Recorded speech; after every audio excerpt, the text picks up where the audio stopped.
Hi, my name is Jeffrey Malcolm Cousins, and as of September 22nd, 2009, I was a single father of two young children, Jade and JC.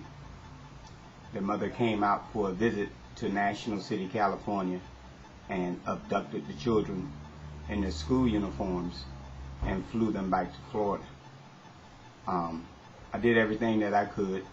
I called the authorities, and it seems that I have to prove that I'm the father, even though I've been their sole support for quite a while now. And they've been thriving with me, and I'm well capable of taking care of my children. And I think that I have a moral right and responsibility to be a father to my children, and I think I have the civil right to not have someone come and abduct my children at will. And the district attorney's office and Child Protective Services and the National Center for Missing and Exploited Children all tell me that I have to prove paternity and then apply through the courts and have the courts say that I have custody of children who I have been responsible for and doing a pretty good job at it.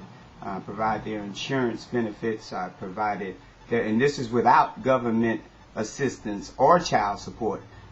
In fact, their mother received child support payments from me while I had both of the children.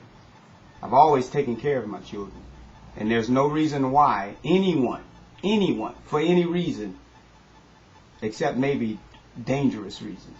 If somebody's in trouble or distressed or something like that, then I can understand if they call the authorities and notify the authorities of what's going on and then do it through the proper channels. I know about this because I spent many years dealing with the authority, and there's not one time that I wasn't held accountable for my actions.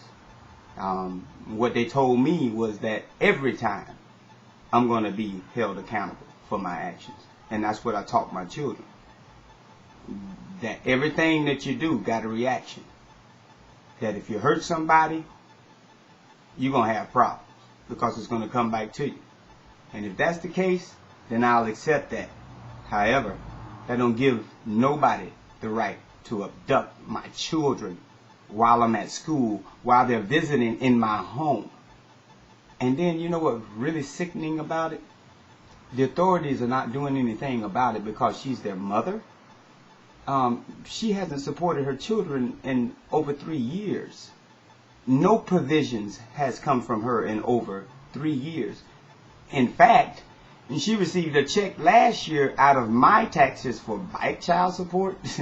I don't even know how they came up with that one, but $3,200, and she sent us $40. Hell of a mother.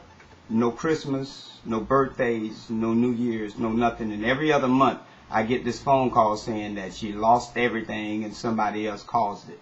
Well, you know, time's out for that. Time's out for anyone being able to do what has just happened in my life. No one is listening. No one want to do anything about it. And yesterday I look at the news and a daddy abducted a stepdaddy. Abduction is abduction as far as I'm concerned, but the man abducted the children, and they had this plastered Amber Alerts and everything else. Well, what? Are my children not Amber enough?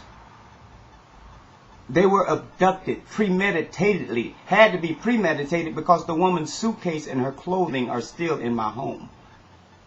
And all of my children's clothing are in my home. And they haven't been in school since they left here. Before they left here, they had perfect attendance for 3 years. My son JC has been with me most of his life. He's 7 years old. He's seen me every day. And I haven't gone and get him because I'm trying to do the right thing. What I'm asking is, if there's somebody out there, some politician or advocate or something like that, I'm not trying to save the whale or the duck, but I have two young African American children who are with a woman who doesn't have the intellect to raise herself, let alone 3 children. And she informed me that the 18-month-old, she can't do anything, she can't work, she got to stay and keep him because can't nobody else watch him. The woman's mentality is skewed. She premeditatedly abducted my children with the assistance of a grandmother. And I think something needs to be done about it. Paternity? Do you know how many fathers out there with proven paternity don't take care of their children? I've taken care of my children all of their life. And I tell you what, let's just get this done. And y'all got all of these causes and y'all got all of these things going on. I'm going to do everything that I can. And I'm going to stand by that flag that's standing behind me because I'm a U.S. citizen. My name is Jeffrey Malcolm Cousins. And I deserve the right to civil rights. And I deserve the right to be treated like a man. And I deserve the right to not have someone fly 3,000 miles and abduct my children behind my bike. Well, that's what an abduction is. You don't know they've been abducted. An attempted abduction, somebody goes to jail. This woman succeeded, and they knew she was on the airplane, according to the police. That's what they told me. And just because you're somebody's mother don't give you the right to go and abduct them, especially when you haven't done anything for them. You should be grateful that you got a man that would take care of his children. This has to end. This has to stop. And it starts now. God bless everybody. I don't mean nobody no harm. But you know what? I love my children. And I love my children with all my heart. And there's going to be more to this story. Because I'm going to let you know where I came from. But then I'm going to let you know who I am. And I'm going to let you know whose I am. Because I serve a God that's greater than my situations. And I know good and well that if he brought me through all of those mountains and hills and valleys, I know good and well he'll take me over this one too. This ain't nothing but a bump in the road. Thank God for bumps in the road. And thank God for Jesus, because he's my shock absorber. I'll be talking with y'all. Peace. Jade, JC.